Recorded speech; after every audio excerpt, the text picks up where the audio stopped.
Chilling tales for dark nights.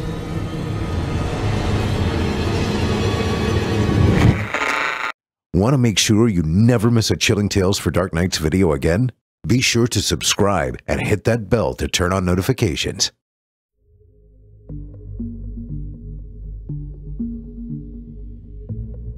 Chapter 2. With friends like these. The Al Hassan family celebrated in their home's courtyard as the vows were read and the couple was married. Ravi and Aisha grew up together and were the sorts of childhood sweethearts that everyone knew would end up together. Their families, the Al Hassans and the Asawis, had been neighbors for over 3 generations and had always gotten along. When Habib Al Hassan and his wife Amal had a son, at the same time Mohammed and Sabah Isawi welcomed their daughter into the world, the old friends always dreamed of the day when their families would become one. Without any need from their family's influences, Ravi and Aisha grew up as the best of friends. Once, at that age, the two began noticing one another in a different manner, and soon a romance straight from a storybook emerged. They had worried about formally announcing their courtship to their family, not due to the more typical troubles of disapproving parents or dowry negotiations, but rather both knew that such knowledge would unleash endless talk of marriage, babies, names for the babies, the house for sale right in their family's neighborhood, and every other eager soon-to-be in-law enthusiasm one could imagine. When they finally announced such to their collected families and relatives during Eid al-Fitr, a celebration enjoyed at the end of Ramadan, their parents in particular began celebrating it as though it was they who were getting married once Ravi officially asked Muhammad if he may wed his daughter. Eid al-Fitr lasted considerably longer under their roof that year, all the way until the big day came. The joy and excitement of the two families becoming one and each house welcoming a new member was seemingly amplified tenfold once the vows were read. As the wedding party kicked into high gear with music and dancing, several of the men fired celebratory blasts from their rifles into the air, as was the common practice. Given previous problems with rounds falling back from the sky once fired and injuring and in one case killing random people within the city, it had been agreed ahead of time that they would fire blanks, so as to avoid any potential tragedies sullying this beautiful day. The food was aplenty and delicious. Saffron coffee, fresh tea, and a broad assortment of juices and soft drinks were all on offer. The children, now Ravi and Aisha's respective nephews and nieces, ran madly throughout the courtyard after sneaking some soda, got both a sugar rush and a caffeine buzz, giving them that boundless energy level kids get at parties before crashing and sleeping like logs. All in all, 4 generations of the Al Hassans and 3 generations of Asawis were in attendance. The day could not have been better. Ravi, unbeknownst to his new wife, had just accepted a lucrative position with an import-export company in Canada, country Aisha routinely dreamed and discussed about moving to. She had never seen snow and was enchanted by the images of northern winters. Their discussions about such had always almost ended in, "If only we could find our way there," in dreamy tones from the new bride. It was this that inspired Ravi to apply for work there. It wasn't difficult to find, as Ravi was a new grad himself with a stellar GPA and a background in exports. As he took her aside to inform her about their honeymoon to Nova Scotia, with plans to lay their upcoming move on her, at just the right moment while they gazed at some scenic vista, Aisha's eyes went wide with excitement at the prospect. It was already November. There was bound to be snow. Though the couple had received numerous beautiful and expensive gifts from their friends and relatives, this excursion to the great frozen north of the Americas was by far her favorite. She kissed her husband all over his face in excitement. "Really? Canada? Can we go skiing? How about going on a gondola? Do you think we'll see a moose? Maybe we could build a snowman, she said, her words flying out at 1,000,000 miles per hour. Yes, we can do all of the winter things. Then we can try a Timmy Hortons. Have you heard of them? Ravi replied with a broad smile. No, what is a Timmy Hortons? It's Canada's official coffee. Everyone there drinks it. It must be good. I want to drink a Timmy Hortons while sitting in a hot tub, Aisha said, her gaze drifting upwards dreamily. Anything you desire, my love. Anything and everything, I promise, Ravi replied, looking at his bride with a beaming pride and adoration. Aisha furrowed her brow a bit as her eyes remained upward. Ravi, my love, what is that? She asked, pointing up to the evening sky. Looking up, Ravi needed to first find what she was pointing to, but after a brief moment saw it. In the sky, there was a small speck of white and red. He couldn't be sure, but it looked like a man flying overhead. What could that be? Ravi said, just as he found himself cut off at the end of the sentence by a streak of red-orange light shooting down from the flying man directly into the courtyard his family celebrated in. As the beam came down, it tore mercilessly through men, women, and children alike, setting some on fire and cutting others into pieces as it traced its way up and down along the length and breadth of the courtyard. Screams of pain and terror rang out, drowning out the music which continued to play. The grand table at which the families had sat together during the ceremony burst into flames and collapsed as the beam continued sweeping through the party. Habib al-Hassan, Ravi's father, staggered towards him, his right arm gone, and the stump which remained a blackened and still smoldering mess of blood and char. Ravi, take your wife and run, the older man said before the beam from above traced directly over him, cutting him into 2 pieces with a diagonal angle, separating his head, shoulder, and right stump in one clean line from the rest of him. A look of urgency and terror crossed his face as the light in his eyes went out, and the sheared section of his body slid from the still standing lower torso, collapsing into a smoking and bloody mess. Ravi was frozen at this sight. His father had been a great man, and now he was quite literally cut down by something. His shock was amplified as he lifted his eyes to see the children, his nieces and nephews, burning. Their screams shattered Ravi, who sunk to his knees as his strength gave out.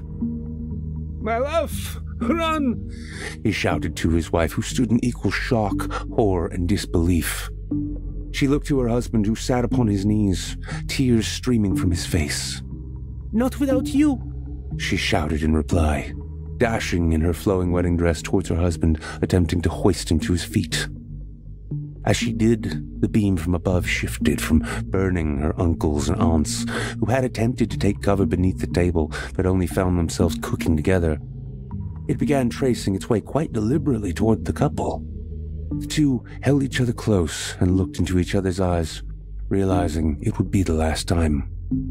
I'll find you. I promise. I'll find you again, Ravi said as tears streaked down his face. Only if I don't find you first, Aisha replied, as the beam of red-orange light and heat crossed over their union, setting fire to the very air about them. It moved slow this time, reducing both to ashen statues of people clinging desperately to one another.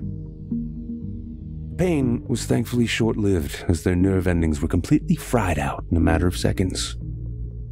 As their flesh burned and peeled, the two tried with every ounce of life they had within themselves to keep their eyes locked and their embrace strong. When the beam had passed, 2 ashen figures remained, kneeling in an embrace that lasted long enough for the blowing wind in the furnace that was the courtyard blew them into the open air together, where they drifted off together in a singular dark union.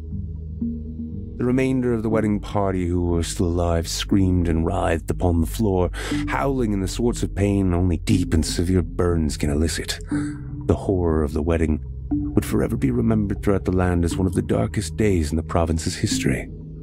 Up above, the killer of these families, who were all but wiped out, smiled with sincere satisfaction. "That'll teach you, fucking Al-Qaeda," Supreme said to himself as he finally stopped burning out the compound he'd found. Though his vision was such that he could have focused on the party below and seen it was not the terrorist training he assumed it was, he opted simply to strike and ignore the outcome, as the gore had caused and seen earlier was, as he said to himself, enough for one day. As he turned and began flying off, an unexpected sight caused him to stop in place and hover. Before him, flickering in the twilight sky, he could see arcing wafts of smoke sailing back and forth between two sides. It was a rocket fight of sorts. First, a handful of exhaust plumes would streak wildly into the sky and then rain down seemingly randomly on targets. Then, following this, one or two extremely fast missiles would be traded in kind. Things blew up all over, and to he, a hero, this wasn't acceptable. Perhaps, he thought, he could stop a war. Flying directly towards the section of sky which seemed to contain the most of the exchanged volleys and locking his attention onto the first of several rockets he saw take flight, he quickly took it out of the sky with a punch. It felt cool, punching a rocket out of the sky. He proceeded then to do the same with the remaining salvo as they flew onward towards their targets. Soon the sky was cleared of the deadly things as they now hurtled in whichever random direction Supreme had punched them. Several merely fell to earth, landing and exploding in the densely populated urban area below. Several small family apartments were blown up upon impact. For those living above or below these specific units, in a moment following the sudden and violent deaths of whomever may have been occupying the apartment that was hit, those above would find their floors collapsing, bringing they and their families down into the fiery and dusty abyss below. For those on the lower floors, they and their loved ones found themselves either crushed or pinned below the two ceilings from above. Most, thankfully, died more or less instantly. However, for the Al-Sharif family, things took a bit longer. They had been watching TV together, the five of them in their main sitting room. The terror began first with the deafening impact and explosion which, though hitting upstairs from them, blew the windows clean out along with their hearing. Blood ran down from their ears as all they could hear was a shrill ringing, which sounded more like it was coming from inside their head than outside. Omar, the father of the three young children and husband to Miriam, his wife, screamed for his children as soon as the blast hit, though neither he nor any of them could hear anything outside of a faint noise. All in the apartment choked and struggled to see or hear anything, feeling quite a bit like drowning underwater. As Omar blindly reached out, searching for his family, a sudden shaking that felt like an earthquake rattled the building. Omar, now more desperate than ever, felt around in the blinding dust, with the muted sounds of screams and crying coming from indeterminable directions. Soon his hand landed upon the shoulder of his wife Miriam, and the two immediately gripped onto one another as they now, together, began blindly searching for their children. Another shock and trembling coursed throughout the building, almost knocking them off their feet, but together they managed to stay upright, each reaching out with their free hands searching for little Zara, Jamal, and Hadim. Zara fell quickly into her mother's embrace as soon as she found her hand in the swirling dust. Hadim was crawling along the floor on his hands and knees when his own grip found his father's ankle, and soon he too was held in the family embrace. Omar knew, at that moment, their only hope was to find Jamal, and then hopefully manage to make it to the concrete stairwell at the end of the hallway, which hopefully would not have been damaged. He began shouting at the top of his voice for his youngest son, feeling the vibrations of his shouts more in his own head than hearing his actual voice. But he was undeterred. Jamal had been sitting closest to the television, which had been backed against the outer wall of the apartment. Taking Hadim's arm and transferring him into the terrified grip of his mother and releasing Miriam against her protests, he bundled his found family together as he went in search of Jamal, using the arm of the sofa as a reference point and struggling to make his way forward to where his son had been sitting. After a few moments of shouting and reaching out in a do-or-die fashion in search of Jamal, he finally found the familiar feel of his youngest son's tiny Velcro sneaker and pulled the boy to him. Cradling the 3-year-old in his arms, he felt around, ensuring he was intact. As he called his name and shook him repeatedly, it was clear that Jamal was not responsive. Through the choking dust and smoke which surrounded them, a moment of clear air drifted out between Omar and Jamal, and looking down, Omar could see his son was dead. He looked down. The brief few moments, the calm in the air allowed for, to see his young boy staring blankly into space. All the light from his eyes was gone, and from his ears, nose, and tear ducts, blood flowed down his little face. Omar's eyes widened in terror and grief as the sight of his youngest child disappeared behind a returned wall of dust and smoke. Omar didn't know whether to thank God or curse him for the brief glimpse at his boy, but either way, in a torrent of grief and dismay, Omar lifted his head and let out a kind of blood-curdling howl that only a bereaved parent can utter, just before the ceiling above them, compounded by the ceiling above it, came crashing down into his flat, killing he and his wife. The children would die 2 days later after being pinned and buried by a small mountain of concrete and steel rebar. The story was repeated throughout the small, dense city they had lived in, with countless other families and buildings being destroyed. Supreme sighed contentedly as he smacked the final rocket into some random direction, not thinking about all the destruction he was raining down on the people below. As he looked at the sky he had cleared, he looked to see 2 objects, which almost missed his attention. They were the return missiles fired in retribution for the attack. Were it not for his enhanced senses, he might have missed the medium-sized cruise missile hurtling right in his direction. Dodging in the nick of time, Supreme managed to backhand the missile off into some other random part of the city below, feeling rather cool for having done so. This one was not like the others. Those had been crude, homemade garage projects compared to this, which looked like it came from money during the brief glimpse he had managed to get at the thing. Another missile of the same sort flew past him some few hundred yards off to his right, and he watched as it sought out and landed on its target, causing a fiery explosion some mile or so off. Not aware of where he was, who he was fighting, or why, Supreme's first instinct was to approach the source of the launches. As he flew, he noticed the dense, ramshackle build of the city that he had seen had given way to more uniform concrete structures in an altogether different part of town. In his observations, he had lost track of his destination and soon found himself hovering in the now night sky aimlessly. It was then that he heard from behind him another salvo of rockets being fired off, and as they closed in on his position, suddenly something unexpected happened. A deep whirring sound could be heard from below.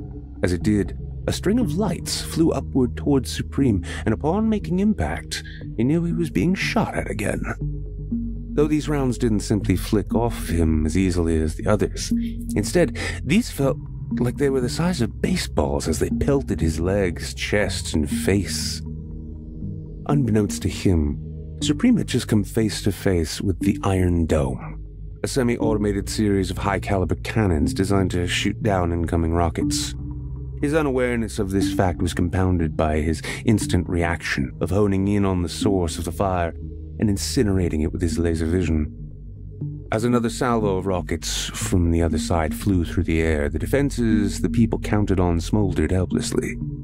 Supreme simply shot back up into the lower atmosphere and took off. He'd had enough of the Middle East. Made no sense and wasn't any fun at all. As he flew westward, planning to simply head home and maybe take a nap, he noticed as the dense city lights of Europe suddenly dropped off into darkness, presenting him with the Atlantic Ocean below him. It was after a casual cruise of 5 minutes or so, a curious series of lights below caught his attention, and diving down he quickly came to recognize the arrayed lights as those of a naval battle group. He had, in his younger years, considered and even briefly dreamed of a life at sea with the Navy, and thanks to the various cable TV programs, had learned quite a lot about naval battle groups. They were made up of several ships, all of which sailed together in a formation, and all of whom shared information instantly between each other, letting their attacking and defensive capabilities be coordinated thanks to computer systems. This small handful of ships was a serious weapon, and one Supreme had always dreamed of exploring. Looking closer, he could see that it was in fact an American battle group from the American Navy. This excited him, thinking perhaps he'd finally be able to introduce himself as the hero he was to dedicated protectors of his home country. Could be like the USO. He'd land on the deck and greet the sailors one by one, thanking them for their service. This, he reasoned, would be a brilliant way to wash the taste of explosives and heavy artillery out of his mouth and mind. Diving lower still to where he was practically flying just above the waves of the ocean, he looked about, finding and deciding upon the obvious lead ship. Shooting towards it, he heard a series of alarms went off on deck. Lights all along the ship suddenly turned on, and the sound of frantic activity throughout could be heard even by those without super hearing. As he approached the bow of the vessel, Supreme flew upwards and brought himself down onto the deck as spotlights shone upon him brightly. Coming down gently upon the deck, his clothing once again a tattered wreck, he held his hands out in a welcoming gesture. As he did, some dozen sailors and marines encircled him, each with rifles trained and ready. They were less than impressed, but clearly still confused. "Hello, Seaman. Hello, Seaman," Supreme said in his best attempt at a hero's voice. "I am Supreme." The sailors and marines said nothing as more of their ranks joined them, rifles, pistols trained on the sudden and unexpected guest. Between them, none were altogether certain if this was friend, foe, or other. They only knew orders maintained that if an unauthorized individual gained access to the ship, they were to be detained. Yet, given that this man had flown down, and that he was out in quite literally the middle of the Atlantic Ocean, there was little that could be taken for granted. "Fellas," Supreme said with a broad smile, "I'm a superhero. Just killed a bunch of jihadis just now. Relax. I'm on your side." The sailors and marines kept their rifles trained on Supreme, who stood for a brief moment in his superhero pose, hands upon his hips, chest puffed, before feeling awkward and returning to a casual stance. While those on the main deck surrounded Supreme with weapons drawn, a petty officer above pulled out his smartphone and began recording. This, the young enlistedman was certain, would go viral. As Supreme continued trying to explain to the confused seaman that he was a terrorist-killing, crime-solving, firefighting American superhero, the petty officer continued recording. He, like most of his shipmates, had seen countless strange things during their time at sea. However, the sight of a man in tattered civilian clothing flying up and landing on the deck of their ship certainly took the cake. "There were these missiles," Supreme bragged, "and I just swatted them out of the air like nothing. So, anyone want a selfie?" The baffled crew looked to one another, unsure of what to do next. It was then that a commander stepped forward. He was a tall, thin man with square shoulders and a jawline that could cut glass. "What are you doing here?" he asked. "I was flying home to Boston and saw you guys down here and figured I'd pop in and say hi," Supreme answered casually. "Pop in and say hi. This is a United States naval vessel, not a fucking social club." The commander clearly anticipated coming up with something more clever than that, but sadly found himself in a lurch by the end of the sentence. "Relax, Captain. I'm one of the good guys. It's Commander. And this ship is a restricted area. Only crew are allowed, so I'll ask one more time." "Oh, fine. I was just showing up to make an appearance. I'll go. Just know, I probably killed more terrorists yesterday than you will your whole career, dickhead," Supreme said, slightly miffed at the cold response to his arrival. Squaring up in the hopes of looking bigger than the commander on the scene, he sneered at the taller man before stepping back and shooting up into the sky once more. The petty officer with the phone continued recording until Supreme disappeared into the dark of the night sky.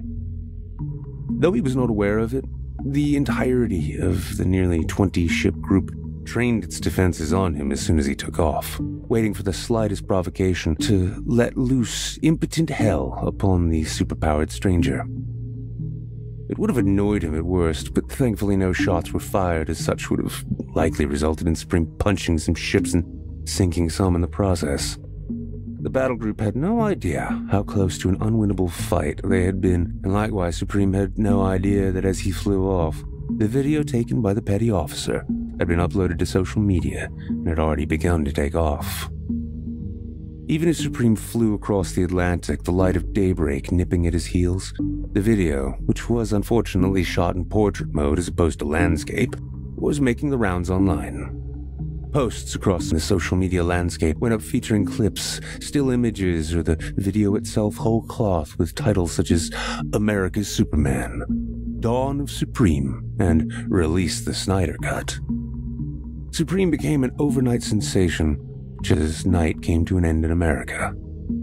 Within hours, Supreme memes were abound. Before he had even landed at home, which for Supreme was still a rundown apartment just outside of Boston, he had already been identified by the users' websites such as Reddit and 4chan. Anderson Barrett, 31, of Revere, Massachusetts, also known as Supreme, had become a literal overnight subculture sensation. Collapsing into the old and ratty yet impossibly comfortable recliner that sat in the middle of his living room, rather exhausted from his escapades, Supreme realized he hadn't touched his phone in days. He had missed a dozen or so calls, mostly from friends. A good number of the missed calls were from unknown numbers, which in truth were a mix of reporters from media outlets and new fans from the internet who, like the journalist, found his phone number on, of all things, his LinkedIn account. Scrolling over his social media, he was greeted with a flurry of direct messages from friends and strangers alike, almost all asking, "Are you this superhero?" Along the news feeds, countless articles and snippets of the petty officer's video depicting his visit to the ship were abound. Already, a number of bigger blogs and podcasts had covered the story of Earth's first and only superhero, with some presuming a dedication to truth, justice in the American way, and others expressing fear over the existence of an omnipotent, indescribable flying superhero. In more specific corners of the internet, he was either condemned as a tool of American colonialization, an empire, or praised as the new defender of Western civilization. He preferred the latter, naturally, as no one wants to be the bad guy, especially when not beginning a career as a hero. Over the course of the next few days, Supreme realized that though he had a name, something of a brand, and a standard hero outfit, which during the course of said days he again replenished with an impromptu visit to another mall and designer's clothing shop, yet there was something missing. It occurred to him when the third person in an hour came knocking at his door, hoping to meet the viral sensation in the flesh. The missing element was, of course, a lair. Every hero had a headquarters, he reasoned. Why shouldn't he? Lacking some sprawling estate with a cave beneath it or Arctic fortress of solitude, he realized that his best bet would be to occupy some abandoned and ideally hidden building. Flying north, he shot across the skies of New Hampshire and Vermont, waiting to reach truly deep forests where some candidates might be hidden. He thought for a moment about crossing into Canada, and on a couple of occasions he may have done just that. But as a proud American and an American hero, he thought it might be best to stick to the States. As he flew, considerations of superhero lore and lairs drifted through his mind. Would Superman's Fortress of Solitude, for instance, would it presently be melting like the rest of the Arctic due to climate change? Finding that though he himself was more or less indestructible, yet still able to feel heat and cold to uncomfortable degrees, would Superman's ass freeze any time he took a seat around his icy abode? Also, what about Lois Lane? In his admittedly limited experience with women, he came to find that they often found any room they were in intolerably cold. Did she feign being impressed so as to be polite, all the while waiting for the chance to return to her own heated apartment in Metropolis? As he continued pondering this, a structure within the forest below caught his eye. Without heightened senses such as he enjoyed, it would have been a bit more difficult spotting the building, but not impossible. Nature typically tends to hate straight lines, and spotting such in a sea of trees and nature, such as he flew above, suggested he may have found his new home. Or home away from home, assuming he intended on keeping this apartment. Touching down, he found himself presented with a large, squat concrete building, shrouded by trees. Vines and other fauna had already begun to overtake the structure, which was some 100 yards long and 2 stories. The windows, those which weren't broken at least, were for the most part stained from years of the elements and neglect. Pulling on one of the exterior doors, which itself was partially buried by decades of topsoil growth, Supreme listened as the creaking scream of the old rusted door opening and echoing throughout the grand empty structure inside. Stepping across the threshold, he looked around. It appeared to be some abandoned warehouse of some kind, with tracks for a crane still hanging from the ceiling, albeit without the cranes themselves. Birds fluttered from their perches and up to open or shattered windows upon hearing his entrance. A small family of raccoons likewise scattered, dashing toward whatever doors or entrances they could, looking over their shoulders periodically to ensure they weren't being chased before shimmying out of whatever openings they could find. Absent furniture, electricity, running water, or really anything of use to him, Supreme deemed the location just right once he discovered that somehow his phone had service and 5G internet. He could carry his easy chair and other necessities up on his own easily enough. From there, though, he realized all he needed to do was monitor police frequencies on a police scanner app, or, alternately, simply follow the news and launch off whenever he pleased to put down whatever threat was observed. Furthermore, just as he liberated his outfits, he could easily commandeer a generator for power. This, he thought, could be home. It was while imagining how he could use his new space that his phone vibrated in his pocket. It had been doing so almost non-stop for the past day and a half. But so as to test out the strength of his signal, he pulled his phone out and checked his emails. Opening the newest one at the top of his inbox, he was pleased with how quickly it loaded. Reading the header and then the first paragraph, he felt another swell of heroic pride as he considered the text. Dear Supreme, the email began. My name is Jeremy Spencer, and I represent a movement called the Liberty League. We're a group of like-minded patriots who, like you, believe in defending the American way. I cannot express how excited we all were to learn that the world's first superhero is an American, and that you've taken the fight to America's enemies in the way that you have. The letter continued. My colleagues and I will be hosting a bit of an event this coming weekend in Jacksonville, Florida. We would be honored if you would attend as a speaker and describe your fight against the degenerate elements of society and jihadi terrorists. Real Americans deserve a hero like you, and we believe that you can quite literally help us change the world for the better. Or rather, we can help you. In either event, it would be a supreme pleasure to have the chance to meet with you. It concluded. Please feel free to reply to this message at your leisure. We certainly hope to host you at our gathering. I am personally confident that, at the very least, your presence would be inspiring to our members. Thank you for everything you've done and everything you will do for this great country and the noble West. Sincerely, Jeremy Spencer, President of the Liberty League. Supreme was at once excited by both the praise and invitation. He knew his deeds would garner fans, and perhaps, he thought, if he could inspire others to do their part, it would not only improve the world at large, but also cement his legacy as a world-changing hero. He quite quickly replied, Dear Jeremy, thank you so much for your email. I'm really happy to hear that people appreciate what I do. I think that truth, justice, and the American way are the first and most important things to defend in this day and age. I'd be super happy to speak at your event. If you could send me the GPS coordinates, I can look it up on my phone and actually fly in. That should be pretty cool, right? Let me know.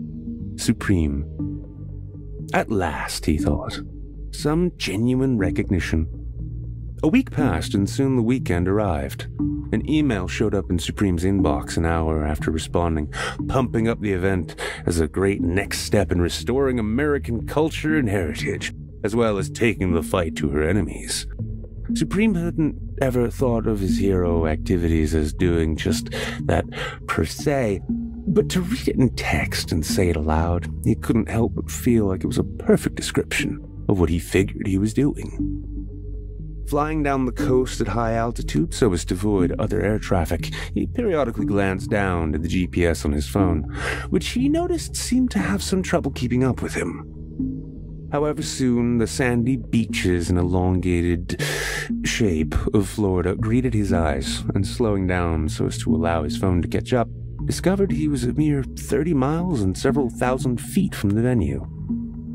Following the remaining directions, Supreme came to land in a park known as Springfield Park. He was quite immediately mobbed by excited fans and supporters, most of whom were men, and all of whom were white. Upon his landing, he found himself interrupting the present speaker, who, from the middle of a crowd while speaking through a bullhorn, looked up in stunned silence as America's new and only hero descended. Simply pointing wordlessly, the crowd erupted in applause. The speaker, who was a short, stocky, and bearded man of roughly 30 who wore thick-rimmed glasses, a Punisher thin blue-lined t-shirt, and a red hat. He approached Supreme as he came to land and held out his hand. "Supreme?" he asked, eyes alight and excited. "That's me. Are you Jeremy?" Supreme replied. "That's me, Jeremy Spencer. It's such a pleasure to meet you," Jeremy replied as Supreme shook his hand. "Nice to meet you too, Jeremy. I'm Supreme. Decent turnout you've got here," he mentioned, looking around at the hundreds, bordering on 1,000 of, again, very white people in attendance. "When word got out you'd be here, people couldn't wait to join us. You really... quite the inspiration, sir," Spencer said. No, it's you who are the true inspiration," Supreme said, realizing that people appreciate humility, even if it's manufactured. "You guys who, without powers, decide to stand up to evil. You inspire me," he said, each word soaking in false modesty. "Would you care to say some words to your people?" Spencer asked. Supreme found the way he framed the question a little strange. Why not use fans or supporters? All the same, the chance to address an adoring crowd was ultimately what he had flown down the entire American Eastern Seaboard for, and he was not going to question the opportunity to do so now. "Absolutely," he said, as Spencer proceeded to lead him toward the elevated platform, upon which sat below a monument. Guiding him to the makeshift dais, he offered Supreme his megaphone. "No need," Supreme replied with a slight chuckle.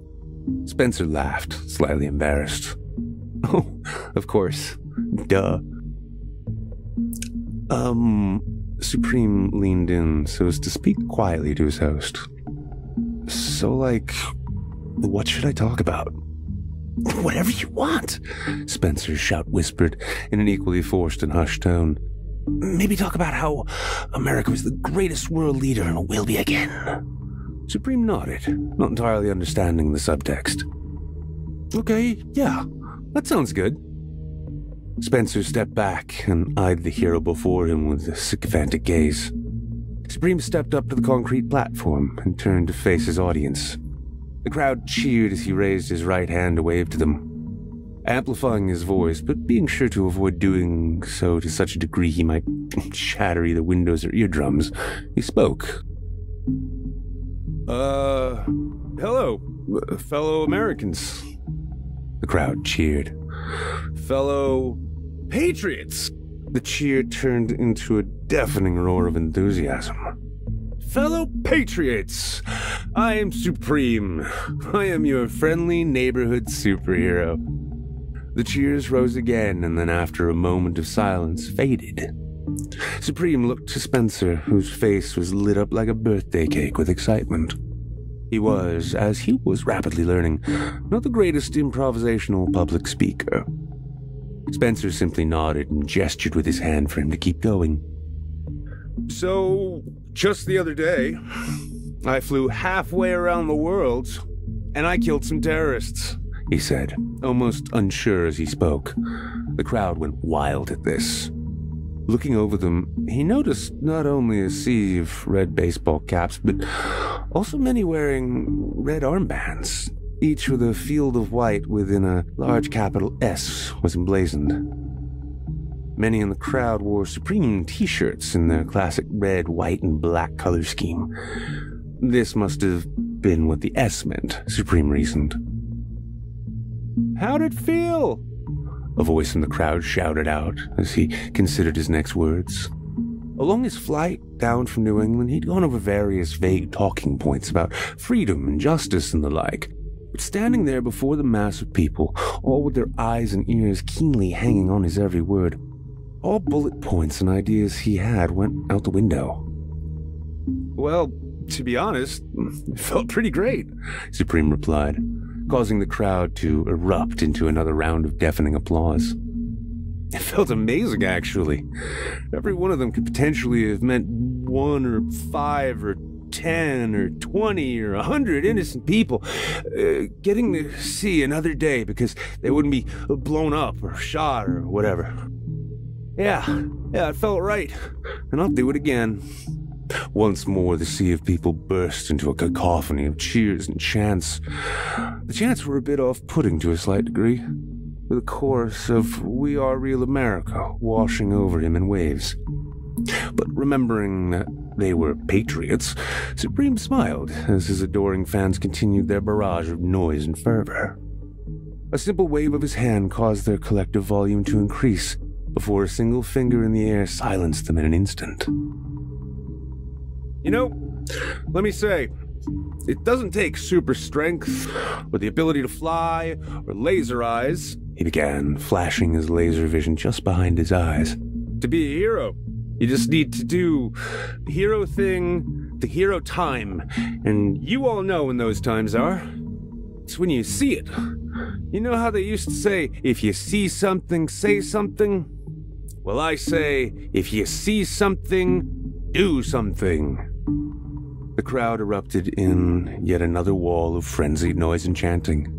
Several within the crowd raised their hands as if they were waving to Supreme, who had, despite being gifted in all the ways he was, had never felt this kind of power before.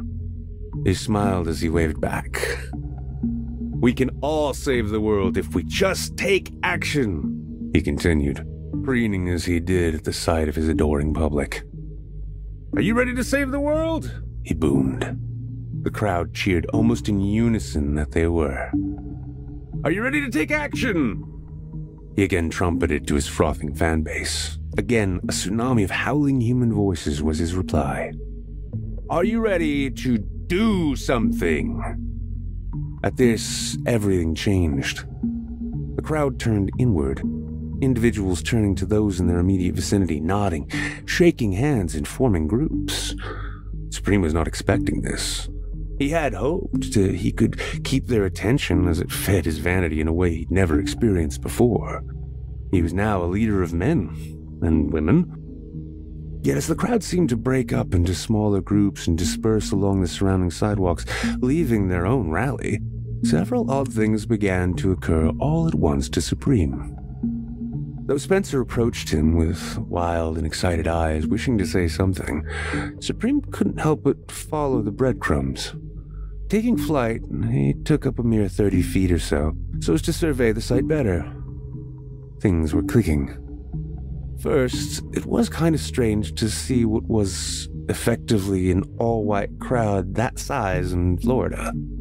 He'd been to Florida over the course of his life and usually found it to be a very mixed place, with the few consistent gatherings of white or usually tanned but white-skinned people, or Jews from New York and snowbirds from New Hampshire.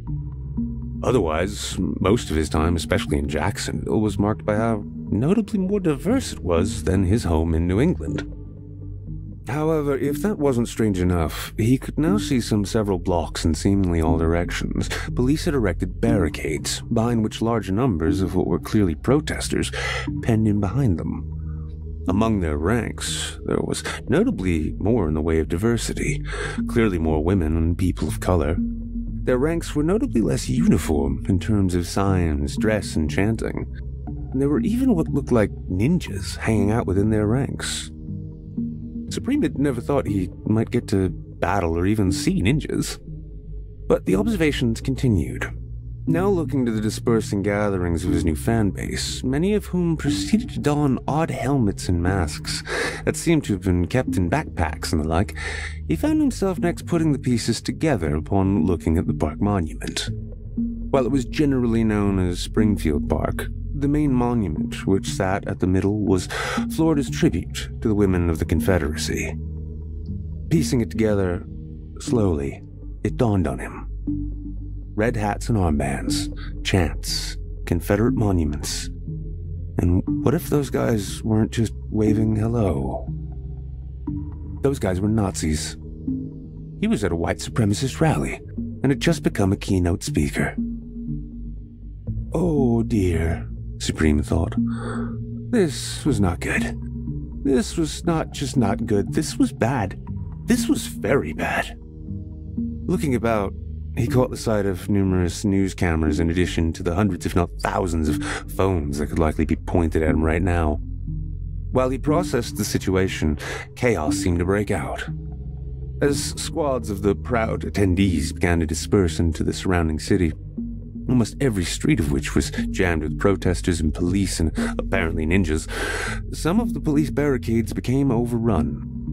Swarms of people either leapt over or merely forced their way through the police lines, and soon open clashes between the two sides commenced.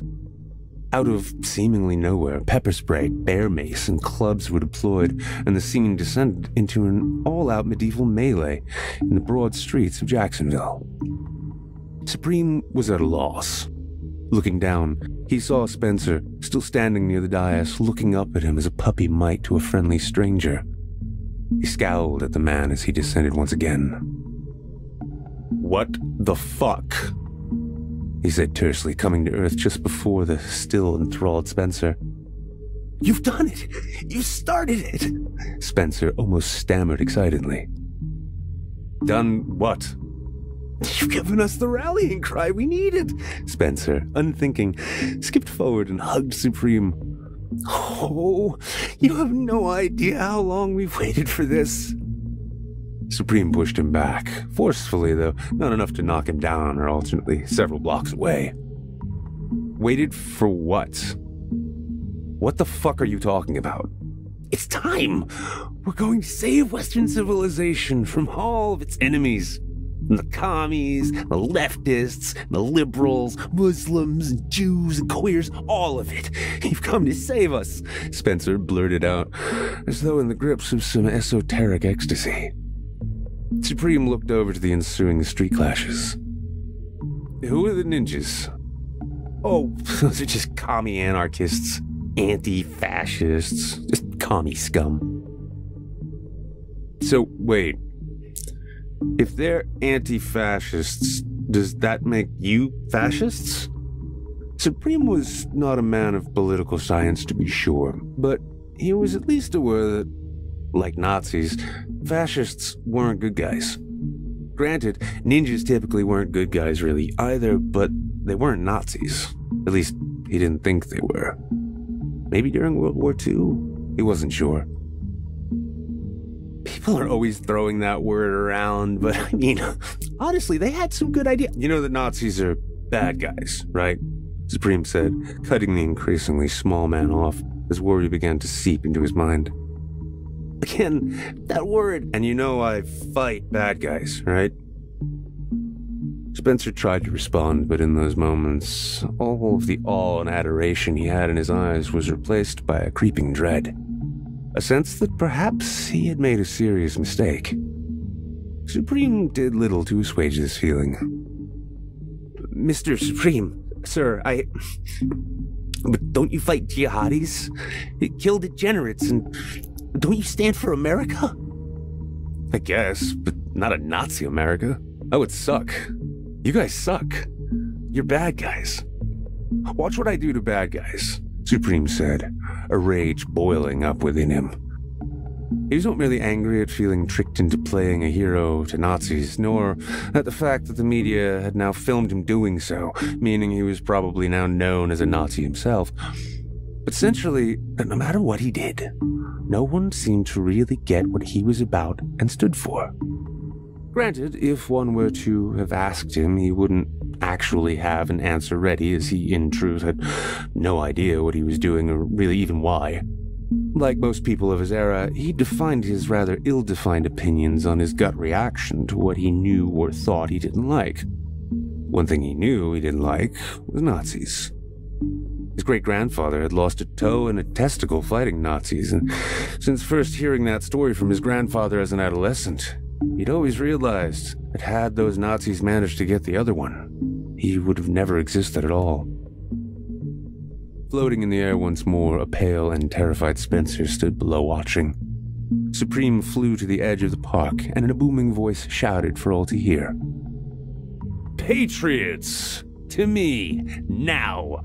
The sound was great enough to where it was as equally felt as it was heard, much like a fireworks show at close range. The sound and sense of it seemed to cause the entire world around him to freeze as the melee combat stopped. People either walking by or running from the mayhem stopped in their tracks, and a notable quiet crossed that part of town. Eyeing several pockets of his former audience, Supreme sneered. "Bad," he said curtly, before then unleashing the incinerating power of his eyes, carving paths of death and destruction through both fascist and counter-protester alike. He barely cared. So great was his rage at being fooled, being used, being made practically a mockery of, and most of all, being so misunderstood. Time to put down another incident of needless violence and save the world once more, his furious mind said to itself. Several national news feeds went suddenly dead as the camera crews and news crews found themselves likewise burned to an agonizing crisp as the impartial and petulant rage of Supreme flew down from his gaze, scorching everything it touched. A stampede of terrified people, ranging from ordinary civilians to protest combatants from both sides, began to flood in all available directions away from the floating avatar of death who stood in misguided judgment of them all. Looking back down to Spencer, who looked wide-eyed in an absolute shock as to what had just transpired, Supreme sneered. "Put that in your cig and hail it, fucking Nazi. Go fuck yourself." And with those final eloquent words, Supreme rocketed once more back into the sky, bound for his dilapidated warehouse of relative solitude, to try his very best to think about just what kind of hero he was, and now to let the world know. Below and behind him, the charred and ashen bodies of nearly 400 people littered the streets, with hundreds more crying out in pain as their wounds and in many cases lost limbs seared on their bodies like still-cooking meat. It was yet another day in America, in a long line of such that would go down in infamy. In an undisclosed location deep below America's surface, the cabal of political, corporate, military, and intelligence elite, along with handfuls of others whose positions and identities were not to be spoken of, gathered to again assess the latest threat assessment. The mood was dour, and the atmosphere was heavy with the significance of their subject. Though it may surprise many to learn, the top echelons of government and those who pull the strings have for a long time maintained contingency plans for the emergence of a superpowered individual. Roswell, and at least most of its extraterrestrial conspiracy theories, were themselves mostly smokescreens for this. Except for when they weren't. Well, what in the goddamn hell are we supposed to make of this? Is he making some kind of move now? What does he want? A 5-star Army general growled. Officially, there had been no 5-star generals in the U.S. Army since World War II. However, that was only officially. Seems he was speaking at some right-wing political event. Liberty League, they call themselves. Or, well, called themselves. A tall, thin man dressed in an exquisite black suit sat idly scrolling through the report on his own tablet. American white separatists. They say America needs to be white Christians, what Israel is to Jews. Well, that's the stupidest fucking thing I've ever heard, the general half-grunted in reply. His teeth bit down on what had been his third cigar that day. So this supreme character, some kind of Nazi then? It would seem so, given his speech, but then it doesn't explain why he killed so many of them, the man in black replied. He killed more than just those wackadoodles, chimed a bearded man in a leather jacket, fresh from the CIA headquarters. Took out a number of the anti-fascists, half of the media on the scene, and a good 100 civilians as well. If you ask me, I think he was just pissed off about something. Pissed off? About what, though? His emails even show that he was invited and was excited to go. Then he showed up, rallied them up, and then... I don't get it. What's his angle? The general asked, his brow furrowed in frustration. He's already demonstrated that he doesn't care about sides in foreign conflicts. He can evade even our best satellite and naval tracking. I mean, hell, he flew right up and landed on the bow of one of my battle groups just to offer selfies. He's playing at something. Until we figure out what, we're in serious shit. A four-star naval admiral barked, still feeling strangely personally violated, having had his fleet's flagship boarded without permission. Gentlemen, said a voice in the shadows, just beyond the round table. I think maybe we've been looking at this the wrong way. What if he doesn't have an agenda? What if he's not after anything at all? What is that supposed to mean? The general grunted. I mean... what if rather than him having some plan or some ideology, he is, in fact, just... an idiot, whispered the man in black, a look of shock and terror upon his face. An atomic idiot. A weapon of mass destruction with, as our records have shown, a 9th grade education, the voice from the shadows said, putting Supreme's personal bio up on the large screen. Anderson Bennett, 30, of Revere, Massachusetts. Dropped out of high school when he was 16, worked as a dishwasher, then a bartender, then bouncer for a while. He had ambitions on joining the Navy, actually. The projections of the shadowy figure's voice turned clearly to the Admiral. Well, that was a missed opportunity, wasn't it, Frank? Fuck you, Gordon, the Admiral spat. Okay. But so how did he get his goddamn powers then? General asked. Doesn't matter, the shadowy figure, known as Gordon, replied. Point is that he has them. He's using them, and he clearly has no idea what to do with them. So what do you suggest? The man in the black suit inquired. Let's give him a challenge. He thinks of himself as a superhero. Let's give him a villain then. Someone who might challenge him. And who might that be? The bearded CIA officer said sardonically. I think I have just the guy.